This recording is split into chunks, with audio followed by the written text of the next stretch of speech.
even though in the conference they have been specially focused on their biggest or the most expensive product, apparently they're coming with the second version which is probably like comparatively cheaper, still bundled with all the good features that it had. Overall, I think the theme was they made it more personal, which is very helpful. So they are at they are not switching between platforms. So the examples that you shared, right? You don't have to go to Grammarly to write and update, then again copy paste here. Versus everything happens in the same. I don't know if it makes us more dumb or if it makes us more smart, because now it's giving answers for everything that you're writing, so you're not searching about it, you're not thinking about it. One thing which I always hear, especially from Apple, is that privacy, trust, and security. I feel like they put that at the top, and whatever the products that they build, I feel that's one of their top priorities.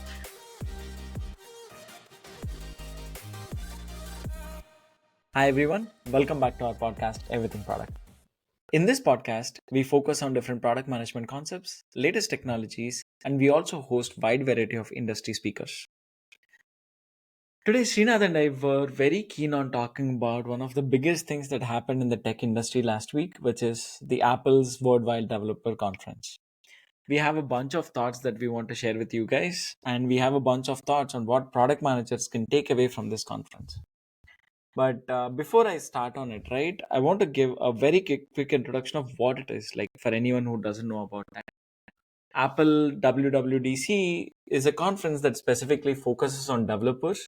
Apple introduces all the new features that they're planning to come out with in the next few months so that the developers are ready to build or extend their products or apps in the next few months. Cool.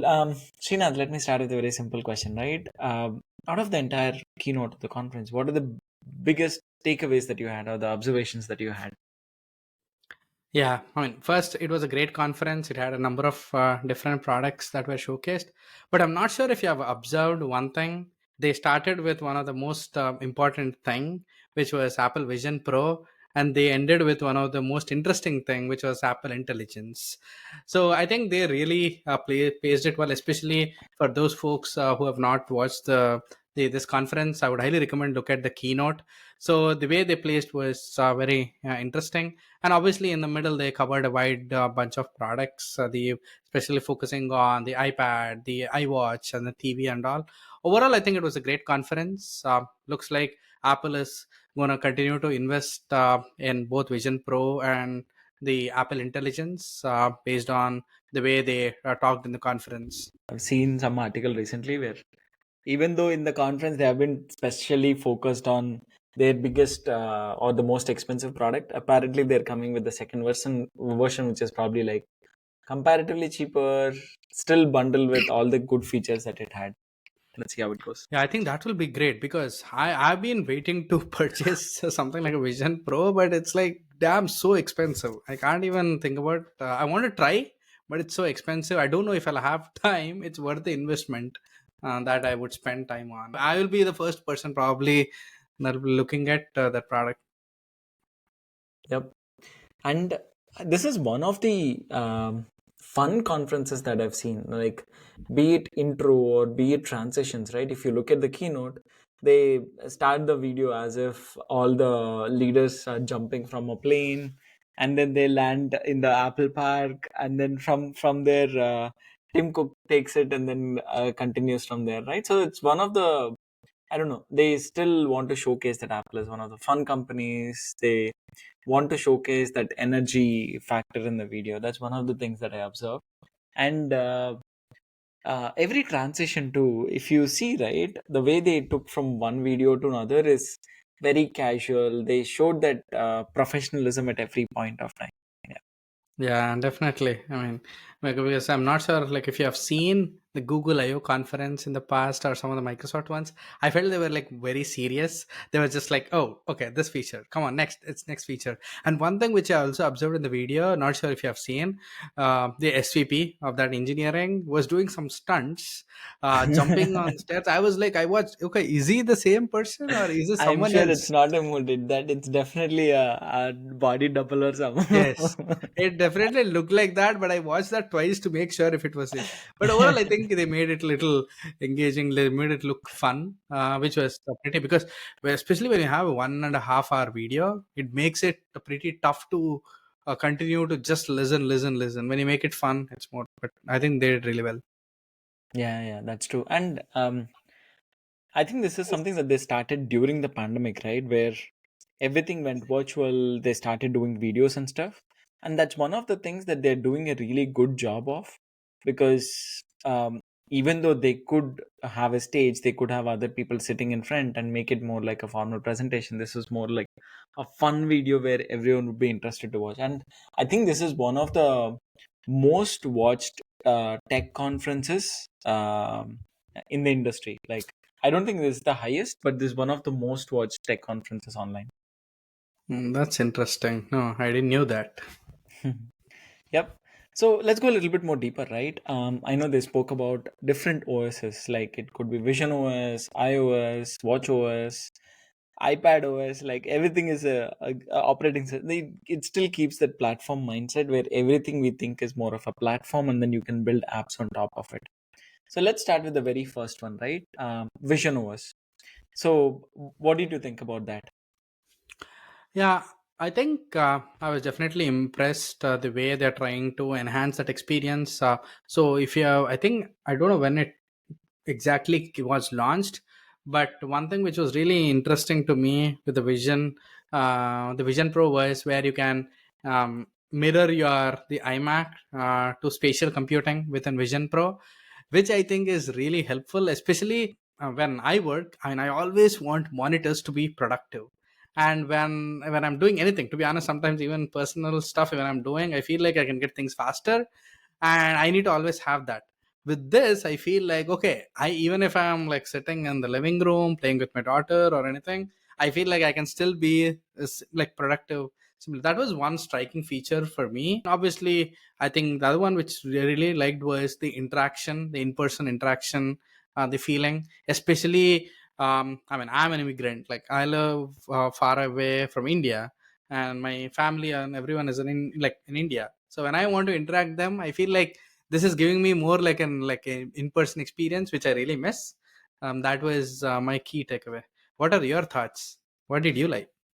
Yeah, I mean, even for me, Vision Pro is one of the exciting ones, right? Because if you think about any other products in the industry, I don't think they're there yet, because you'll still have to use the controllers, or you still need like multiple devices. But all the features that they showed are really nice and really interesting. But the most important thing here, right now, if you think about it, let's take the same use case that you're talking about, right? You talking to your parents or your friends or anything like that.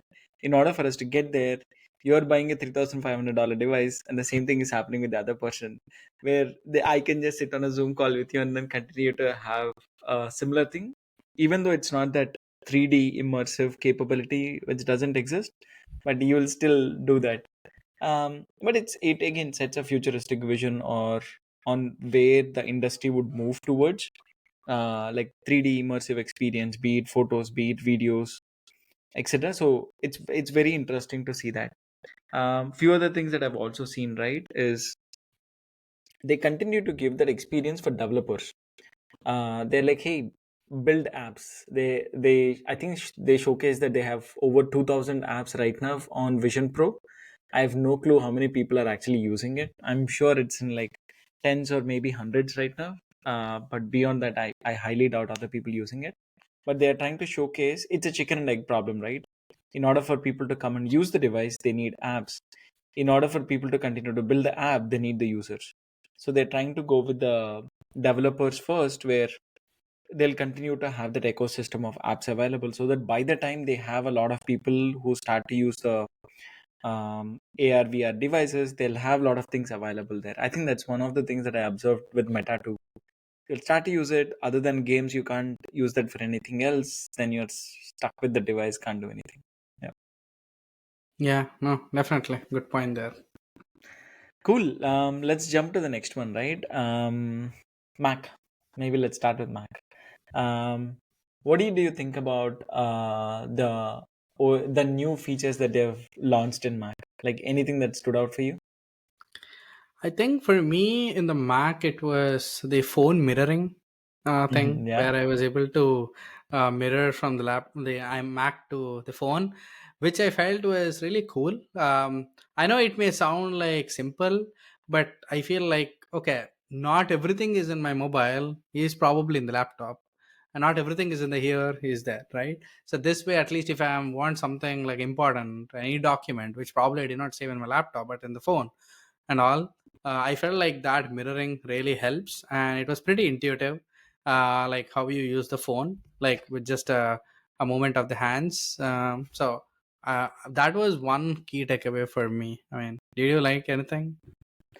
Mac was good actually because even though there are a bunch of small things that they released, I kind of like it. When I think more about it, right? First one definitely for sure is the mirroring, but there are other things that they were talking about, especially the FaceTime. I think it's there on both iOS and on macOS. But for the longest time, I don't stick to FaceTime because of basic things. When I'm talking to other people, I want to probably have some kind of enhanced viewing, backgrounds, something like that. So we either go to like Zoom or continue to use WhatsApp, something like that. So having that better video and audio experience is something that they introduced, which is good. And then one more thing is integration, the ecosystem, right? So they have the AirPods, okay, which are really good things. Like you have the spatial audio, you can utilize some of the features, but can you actually use it? It's not really available. For like you need to have the products there. So they're trying to integrate all of that into the products. They tried to do that with the iOS. They tried to do that with the FaceTime video calls and stuff, where you get that surround experience. So which is something that's interesting and stuff. And then I think one more thing that they did is um, Safari as well. Even on Safari, they tried to improve the browser experience, made it more faster, tab management, etc. Because I think Arc is giving a huge competition to a lot of these guys because the I don't know if you have tried. Arc browser is one of the very interesting browsers nowadays. A lot of people are even switching from Chrome, even though they have been using Chrome for the last 10 years or so. So in order for them to like keep some of the Apple core customer base, they try to improve some of the features there. And Yeah, no, that's interesting. I haven't tried art. Probably I should try that. But one thing which I overall observed, if you in the features that they covered in the keynote, especially in the middle section, most of them I felt like were basic but very important for a user. For example, more emojis, setting up or scheduling a message, which looks very tiny. But I think that is something which probably everyone needs. I'm glad they listened to some of the customer pain points. I think that they were also talking about in the video, and I'm sure those may look tiny, but probably gonna be very helpful for users. the funny part is one some of these features you'll think like this never existed. I'm like, why didn't you think about it? It's such a basic thing. Yeah. Yes, exactly. Actually, that makes me think. Let's talk about iPad OS a little bit, right? I don't have an iPad. I don't use it much. But the funny thing that I've heard from multiple people is iPad never has a calculator app. iPad never has a default calculator app.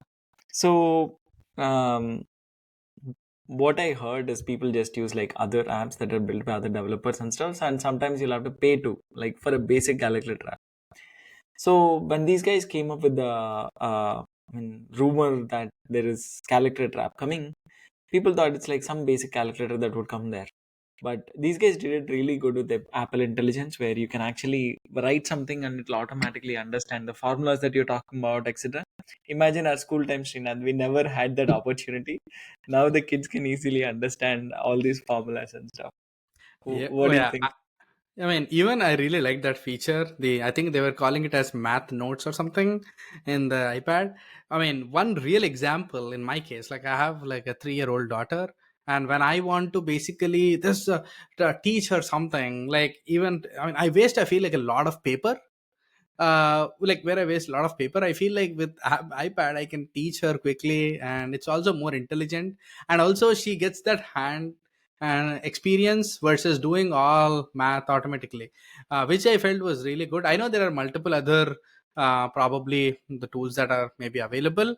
What I felt was this was really cool, especially when they added that intelligence behind this, not just like it's just doing what we say, but also it's automatically predicting what we are also trying to achieve. Yeah, I don't know if it makes us more dumb or if it makes us more smart, because now it's giving answers for everything that you're writing. So you're not searching about it, you're not thinking about it. Yeah. I think that's the nowadays. I think that's the case with every AI. I think we're not putting a lot of thought or brain. We're just first like trying to go to an AI tool and first try to get that what AI says. Then I feel like we're taking that as a starting step and moving forward. I feel like before AI, when all this Chat GPT or Gemini and all whether I felt like we were first we had to think a lot. How do we even solve the problem? But now I feel like we're not putting that thought. That's true. Yeah. I mean, going back to iPadOS, right? Like, there are a few other things that I've seen, which are good. Like, basic things. They have done some better features for video editing, photo editing, and stuff.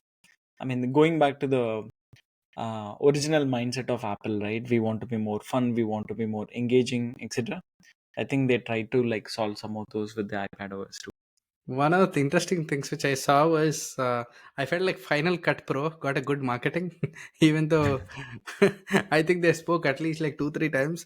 I'm sure people who were not familiar with that would probably heard for the first time. I'm sure the traffic might have increased after this. Yeah, that's true. Cool. Yeah. Let's jump to another one, right? WatchOS. What did you think about that? WatchOS, I think one of the key interesting one for me was the vitals monitoring, the health monitoring, which I felt was really good because it was not just. I think that feature was there before, but this is more like enhanced, based on more personalized, and doing more regular check. I think which really helps someone who wants to probably monitor their health on day-to-day basis, which is I know a big problem. A lot of folks, I mean, when they get their medical checkup, they don't get very frequently, right? They usually get once a year or maybe max once in 6 months. But I feel like this will at least tell me where I'm heading at and when I need to get probably something checked. What Yeah. about you? I mean, you liked anything there? One thing that I liked is the different workout modes. Um, Initially, they had like a very basic ones. Now, they have extended it to few other things, which was interesting. I think they one more thing I keep getting annoyed with my watch is a lot of notifications. Like, now I think they've also improved the experience where they prioritize the notifications to show which ones and stuff. That's something that I really like, because nowadays I'm starting to feel like, dude, having a watch is like annoying because it keeps vibrating with a lot of things. I know I keep that vibration, but still annoying because like there are a lot of things that comes up with that.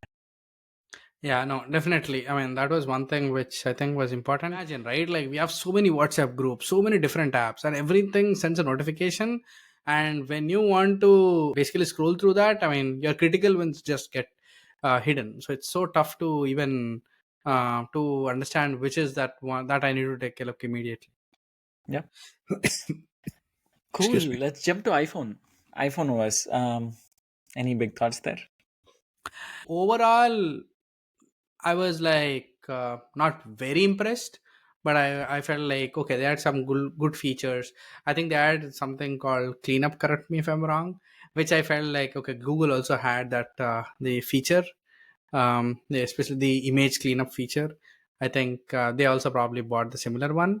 I did not find like I mean wow, but I found like some of the like basic stuff that I was earlier talking about, like reminders, integration with calendar and reminders, that kind of stuff, which I think were important, but not like a wow factor. Any thoughts from you? Um, the way I see it is more of just a redesign with a new OS, because some of the things again felt like these basic things are not there, because they were talking about having your home screen customization where you can add like Yes. a lot more widgets and stuff. They were also talking about additional actions when you're trying to move the icons, or taking multiple actions for multiple apps at the same time. It's more of like multitasking or bulk actions kind of thing. Beyond that, it was more like another redesign rather than whole new features. I think what they were waiting for is, rather than introducing anything on iOS, they waited until the Apple Intelligence section comes, and then Yes. they spoke a lot more details about what they did with the iOS. Yeah, now I remember one feature which I thought was helpful, at least for me in my personal case, was that locking the app feature. I mean, for example, when I give the phone to my daughter when she's watching kids' videos, it's so hard to, I don't know what she's even looking at, because what she does is if that video, she may be watching the video, but accidentally clicking on something else which she's not supposed to. So, that locking feature I think really helps for parents who have kids. So to make sure they're only looking at the ones that they need to. Yeah, that's true. Actually, that makes me think the mirroring one, right, that they were talking about on Mac, they focused a lot on security aspects here, because the reason they wanted to mirror is because they can easily control from here, but at the same time, having that option of monitoring what your kids are actually doing when you're giving the phones to them and stuff, you can control whatever you like rather than actually taking the phone from them and doing certain things and stuff. So those felt like they would have like talked to the customers to say, dude, this is my pain, so how can I make it easier for people? Yeah, no, definitely. I think one thing which I always hear, especially from Apple, is that privacy, trust, and security. I feel like they put that at the top, and whatever the products that they build, I feel that's one of their top priorities. I mean, I know there's a lot of hearings happening every year from various companies, but I feel like Apple has relatively less than others. I know they have done in the past, but I feel like overall it is less. Yeah. And I think one more thing that I remember is the focus modes. They already have some five Hmm. different focus modes which I never use. They are introducing more focus modes which are customizable. Hopefully, it's useful for someone. I don't use it as much. Yeah. Some of the features, even when when I was watching that, oh, didn't exist. I mean, I thought this existed. I mean, I never used, but I was like, oh, okay, this was important. Why did they not do it? Yeah. I don't know. Even the emojis and stuff, right? I'm not the right audience for it. I'm sure there's huge fan base who uses the emojis at different places, but I'm not the right audience for it. Yeah. Cool. With that, actually, let's jump to the most important thing for from their conference, right? Apple Intelligence. So let's take a step back. More than the features, um, there is obviously there is a integration with ChatGPT. They have been using it in the background. So how did you feel about their overall thought process about Apple Intelligence? What did you think they did there? Yeah, I think one thing which they did was bringing that personalized kind of like a recommendation service for a whole suite of apps, whether in whichever platform or product you are, whether it's Mac OS or iPad and all the different products. Like for example, when and also they made Siri also more intelligent with the responses also. I think thanks to this all large language models behind and also open AI behind like powering all this, I felt like whatever the task that they're doing, whether they're writing an email, whether they're asking a question to Siri, whether they're trying to take notes or whatever it is, I felt like behind that there is an AI assistant which is assisting the person and making the person more efficient. I really liked the Apple Intelligence. I felt like they were bringing all this together and trying to make sure it's not like all disintegrated. Like for example, for chat, people are not going to different tool. For something else, they're not going to different. Whichever tool, Apple tool that users use, there is an AI recommendation service behind that. Yep. Any thoughts on that? My first biggest thought is they didn't make it seem like it's for someone who's intellectual or smart, or their audience is a general human being who wants very simpler tools. Like, I'll give you a very simple example, right? They have been talking about email. Like, Microsoft came out and told, like, we'll make your email writing way better. Google came and told, we'll make your email writing way better. There is a simplest thing that they showed. They're like, hey, when you're writing an email, you want to make it more aggressive, or you want to make it more passive. They just made it very simple. Hey, when you're writing, just choose. You'll have three options where you can choose what mode you want. Okay. Or if you think about, I use Grammarly a lot. What does Grammarly do? As you continually write, it keeps identifying certain things. Honestly, now everything can be done through Apple email directly, where they are trying to showcase the things and they are giving you generic options rather than randomly giving you an advice on what it should be. It's like such small things, right? They made it very personalized for the end user. That is one of the awesome things that I've seen. And even on Siri, obviously the biggest improvements there is Siri, right? They made it as simple as possible. Like you can easily talk to it, double tap so that the keyboard comes up, or having that integration with the emails, your texts, or your calendar, etc. Makes it way more simpler, because iPhone is something that we keep carrying around, which basically means, I mean, nowadays I started using GPT on my phone to like talking and stuff. So they're trying to make sure people are not going to other apps, rather continue to use Siri for all of the intellectual things. I'll add one more thing there, right? When ChatGPT came out, initially Google freaked out, but what they observed is there is multiple levels of searches. There is basic searches, there is more deeper conversations, and finally like intellectual searches and stuff. What they observed is what they lost is the level 2 and level 3 of searches, but not the zeroth level, like the basic searches. Yes. Okay, same thing is happening to Apple too. Um, all the level 1 of searches, I feel like they're starting to lose them because Siri is not smart enough. So now, by adding all of these capabilities, they'll continue to keep those level 1 searches within Siri. That's one of my biggest observations. Overall, I think the theme was they made it more personal, which Mm. is very helpful. So they are at like it. They are not switching between platforms. Like for example, the examples that you shared, right? You don't have to go to Grammarly to write and update, then again copy paste here. Versus everything happens in the same. Yep. Cool. For anyone who hasn't watched the conference, we'll link. There are a few videos that they release. Actually, there's a entire keynote for like an hour 40 minutes. There is a 12-minute video. There is another 5-minute video on each of these individual topics. We'll add the links in the description, so don't forget to watch. And thanks for watching the video. Don't forget to subscribe. Thank you. Thank you.